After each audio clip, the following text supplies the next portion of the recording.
What's up, Internet World? We're the News 19 Nerds. I'm Leroy. I'm Michael. We're here to talk about A Quiet Place 2. Quiet Place Part 2.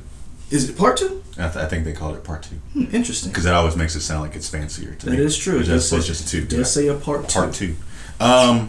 So, a little bit of background. Those who watch our show know I don't really do horror or scary stuff that much. But I was able to watch the first Quiet Place.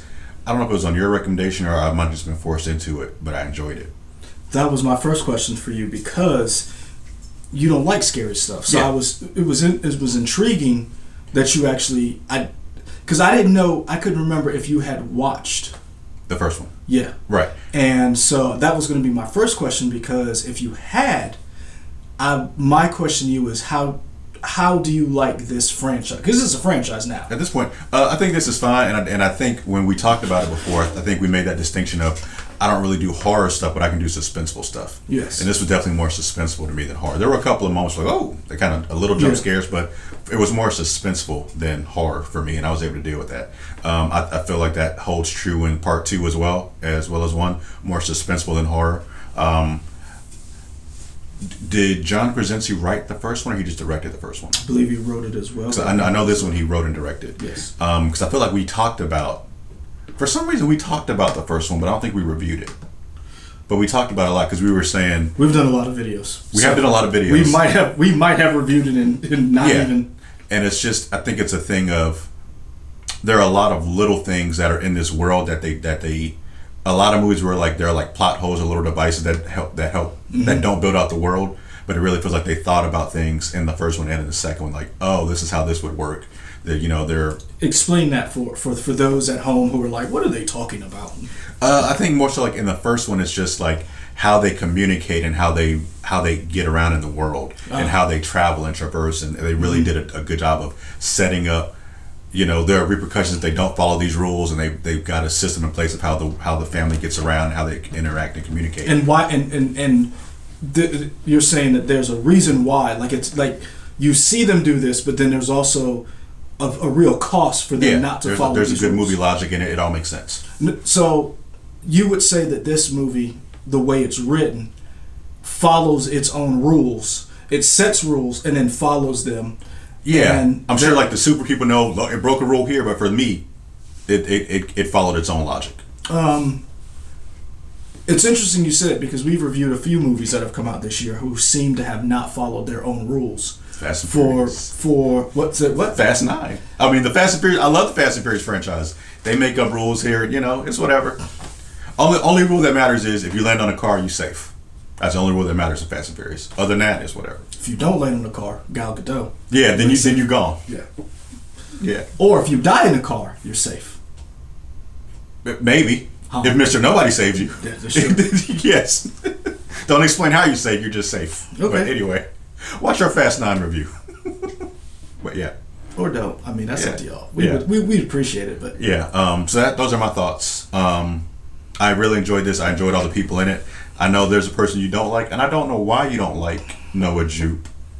But I don't think it was this movie in particular, but there was something else he was in. He's like, oh, he's in it. No Sudden Move. Oh, that was him in that. Yeah. Snitch.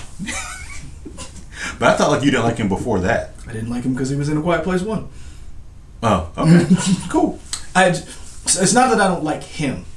He somehow has the characters that he plays. The 3 characters that he's played. Well, the 2 characters, because this is the same character twice. Right. The thing that bothers me about children in movies is that they're children, and we don't like to show the effects that what happens to children in these situations, which would be real life. Mm-hmm. Like, if my perfect example is Jurassic Park. I have never rooted for dinosaurs more in my life than in Jurassic Park. I wanted at least one of them had to go. I understand it's a Steven Spielberg movie. I was rooting for them dinosaurs so much because it's fantastic that they're able to survive. Mm-hmm. The one thing A Quiet Place has done that I think a lot of movies don't do, and people are going to be like, well, actually, and I don't care. They show the consequences regardless of how old or how young you are. Yeah. That this world is unforgiving. And I think that's something you don't see a lot of times in cinema, on the small screen, big screen, whatever the case may be. Mm-hmm. That's something that I could appreciate. But I'm gonna be honest with you, the first Quiet Place, whoo, that the way they set up. So look, we're getting into spoilers. I mean, we didn't really talk about like what we thought of Quiet Place 2, Part 2 yet, non-spoiler wise. What I'm saying, I was going to spoil for Quiet Place 1. Oh, I mean, sure. At this point, so that's spoiler. We can do whatever. So, for those of you, if you hadn't seen A Quiet Place 1, I would recommend it highly. Even if you don't watch 2 or you don't watch the rest of this review, go watch A Quiet Place 1. It's one of the best movies of 2018. The way the sound is manipulated, the way the acting is done, it's a very well done movie with consequences. The kids in this movie are children, and children do, because I explained this movie to my wife, and she was like, "Oh, I would not watch that movie." Mm-hmm. And I say this now as a parent. Quiet Place 2 was hard for me to watch, and I don't know if I could have gotten through it the first one. Now that I have a little one, but that first one, when he turned on that toy, and that monster got him, mm-hmm. That's when I knew we were in a whole different world of. They created this world. So that's when I say children, there's no consequences for them. Mm-hmm. It's always who we say. No, Quiet Place 1 starts off, you mess up and don't follow these rules. Mm-hmm. And that's the one thing that I appreciated about these movies. Now, Noah, a.k.a., let me get his name. Marcus Abbott. Mm-hmm. He has an Infinity Stone. Because he continued to do stupid stuff and continued to survive. And I was like, ooh, kid, man. Well, I think at that point, because we're talking about the first one, right? I'm just saying that this entire journey. Okay. No, Marcus. But I enjoyed the movie. I enjoyed the first one more than the second one. Because I think at that point, it was kind of a novel premise. It was a little something you hadn't seen before, so it was kind of the second one. A lot to prove. Like, so what story are you telling? Yes. And you already set up the world. So I would agree with that. Yeah. I really enjoyed. the impressions that If you like the first one, you'll like the second one. I thought they did a really good job. A lot of people ask, how was the world? Is John Krasinski still alive in this one? Because he bought it in the last one. Two things I will tell you. When you write and direct your own movie, you can do whatever you want. Two. Mm-hmm. You got to see why he's still alive. So I'll that's all I'll say. Spoiler, no spoiler. I enjoyed this movie. However, I had to turn it off twice, only because, and I felt from little Marcus, mm-hmm. but I was like, man, you go die, and I had to turn because I didn't want to see it. I didn't want to see. I thought you would have been happy if they got me. If whatever happened to Marcus. Just because you annoy me doesn't mean I want you to die. Okay. That's cool. That's my motto. Okay. 2021. Just because you annoy me doesn't mean you deserve to die. Because a lot of people annoy me. That's a long motto, but okay. That's hey, man, it's happy at the end. Everybody has a code. That's mine. That's my code. Okay. I want that other shirt. So long. Anyway, if I get famous enough, I'll make that shirt. All right. So what are you rating this? I'm gonna be honest with you. I would rate this a 3 cochlear implants out of 5. God, we think alike. I was gonna use that too. Because technically it wasn't a cochlear implant; it was just a hearing aid. I was gonna say hearing aid, but you're okay. I'm gonna say 3. Let me make sure. 3.5 out of 5. Sea shanty boats. I don't know what type of boat it was, but once you see the movie, that'll make sense to you. But 3.5 out of 5 boats is what I'd rate it. I just realized I don't know how to spell cochlear. I don't know.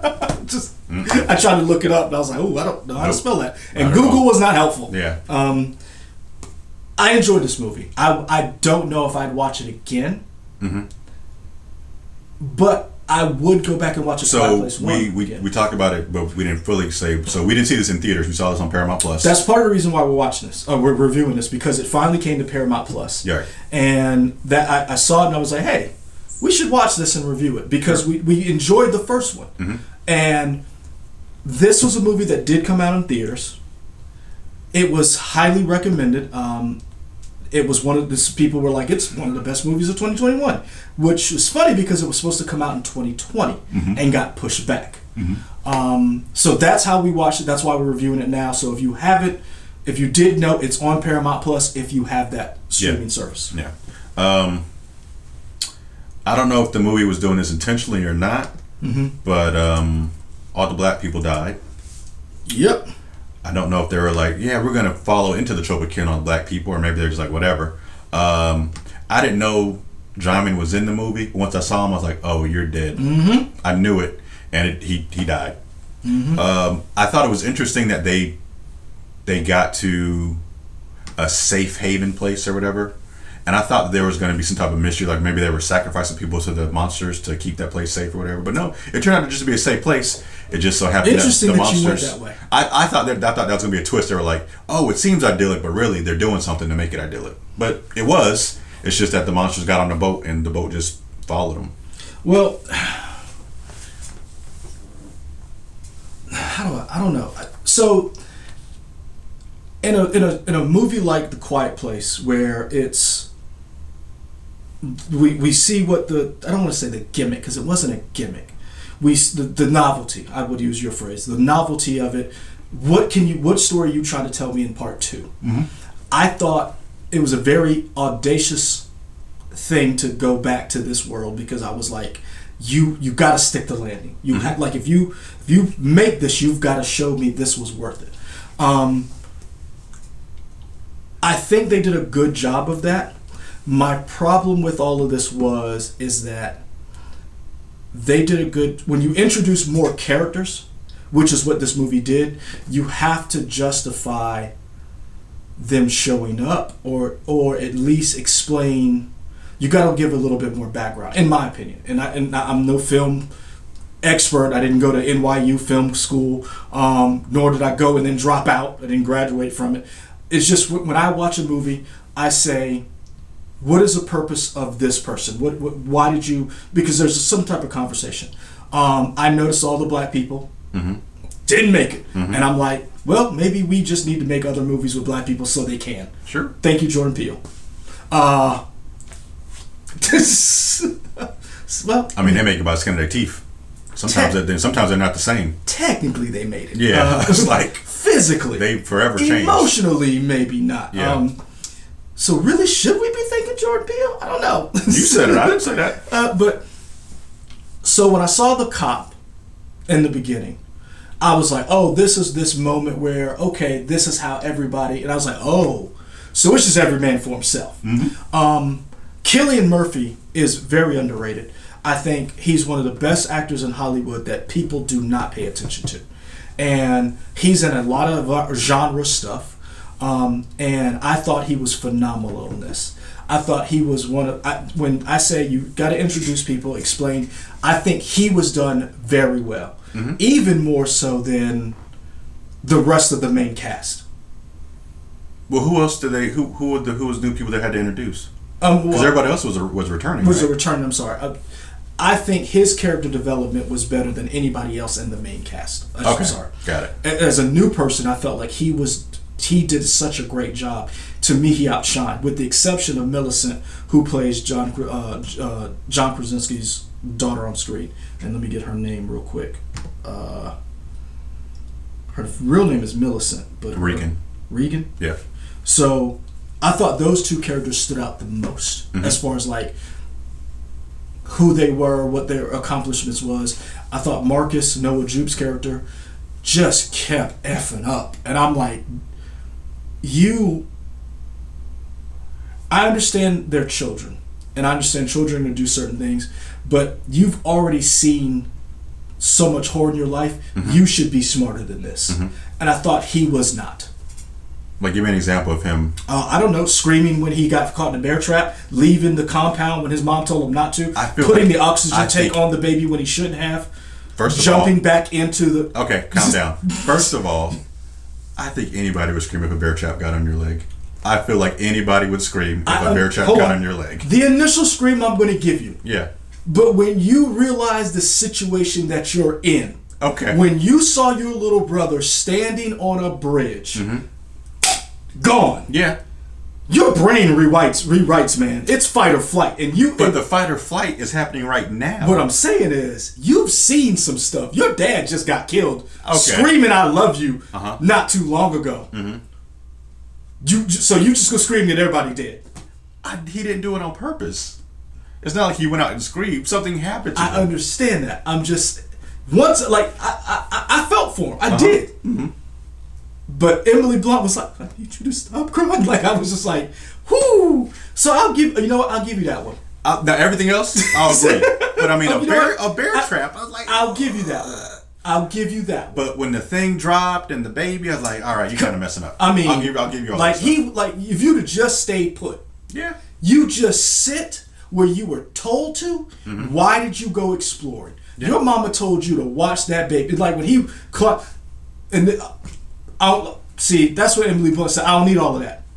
Mm-hmm. You were the one who stepped in a bear trap. Mm-hmm. You are the one I need to go save, and don't put that baby on the oxygen tank because it ain't got that much left in it. Mm-hmm. But that's bothered me. Like that whole, But everything else, I was like, ooh, man. I really enjoyed. There are a couple of technical things that normally I don't pay attention to, but I kind of noticed them. And I thought it was really very well done.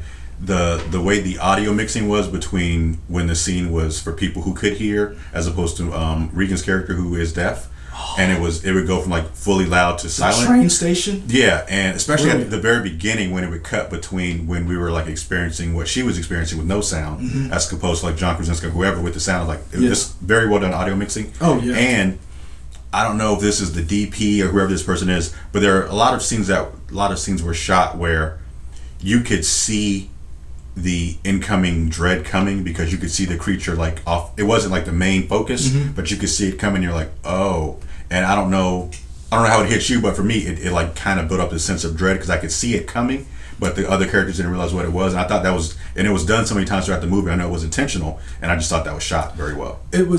So a lot of people, if you've watched this channel, you've seen us before, you know my fascination with the Alien franchise, the first two movies especially.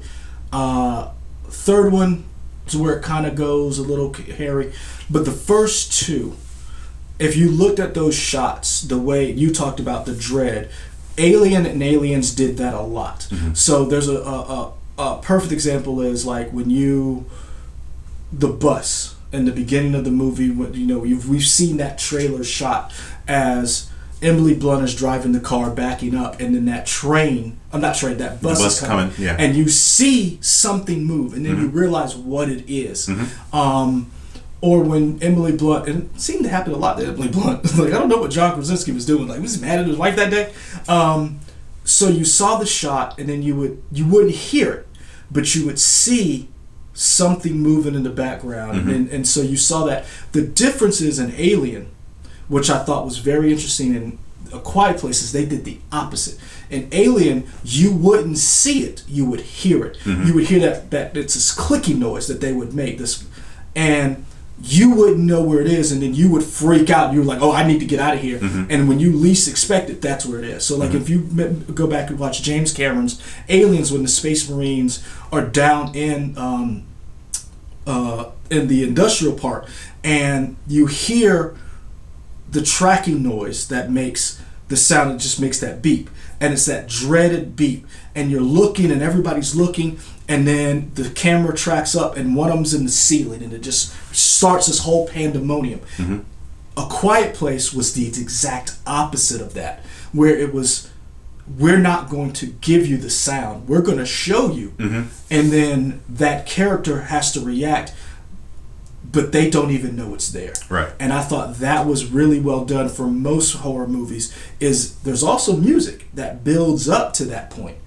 You didn't hear that. You heard ambient noise. You heard what was going on in the world. Right. And you didn't have the soundtrack that would like take you on this ride to get there. The sound, once again, this movie needs to be nominated for some type of sound award. Regardless of whatever else, this needs to be up there with sound, mixing, every award. It needs at least be nominated, recognized that they did a phenomenal job, because the sound is part of this story. Yeah, sure. Definitely. I knew he was going to die, and I was mad that he died. Who are you talking about, John? Yeah. I'm okay with it. Really? Only because like that's kind of like what it is. It's like because he came in the movie too late. It's like, oh, you're in the movie too late. Just like the way he was brought in, like you're dead. Like, all right. Really? I see. Yeah. To me, it was more like, John, man, why you took this role, bro? That was more of it to me than anything. I just like I figured whoever that was going to be, because it kind of reminded me of another scary movie that I've seen is Scream. I've seen those movies because they're kind of like a satire of like in the beginning, like when right they have like a big name, like Drew Barrymore was like, oh, they drawn the big name to kill him. I was like, Jaimin was kind of a big name to come in the middle of the movie at it, because I don't remember seeing him in trailers. He might have been in trailers. I don't know. I don't think he was. So when I saw him, I was like, you're too big of a name to come in here in the middle. You're gonna die, and he did. I will say whoever cut the trailer did a very good job, because there's a scene where Cillian Murphy and Regan make it to this island where where there's this peaceful environment, and they're like, oh yeah, this is cool. And when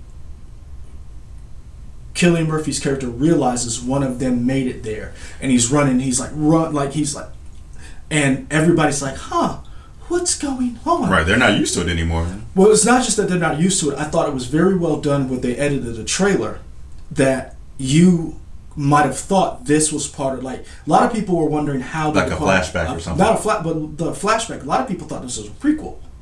Like this movie was being told, so a lot of people didn't really know where that scene was at as far as like the timeline, and it was very well done. I do have a problem with movies, once again, in situations where people have no longer, in apocalyptic situations, this is my one big beef with that situation. Once they got to the island, it looked like there was no sense of, we need to always be on guard because this is the end of the world, and things, like, we can't just live idyllically. Like, because someone figured out the sound, that doesn't mean whoever figured it out was going to be a nice person. And I thought that was the one dire thing that I was like, there should have been some conversation about, like, questioning what kind of person this was, or at least them being on guard to be like, we work in shifts, because they were just walking around like, this is a utopia, nothing can touch us. And it's like, as soon as one showed up, you didn't know what to do. Right. And I thought that was the only drawback to this movie as far as the way it was crafted. I will say this, the movie was so well done, until I looked at the IMDb page, I didn't know Scoot McNairy was in this movie. Who was he? The Marina Man. I mean, you say that, but who was that? Which one is that? The guy who took Regan, and then, remember, he had the thing on him, and then Cillian Murphy was like, and then he was. So he was the one that. He's the Marina Man. You keep saying that. There was a bunch of Marina men. No, he was. What I'm asking is he the one that Cillian Murphy then strangled or whatever? Okay, that was him? Okay. He's the only one. Okay. That's why I said the Marina Man. Okay. You didn't think about that for a second. You know who Scoot McNairy is. You've seen him before. Yeah. But you didn't realize that was him, because the way he was done was so intense. With the makeup and everything.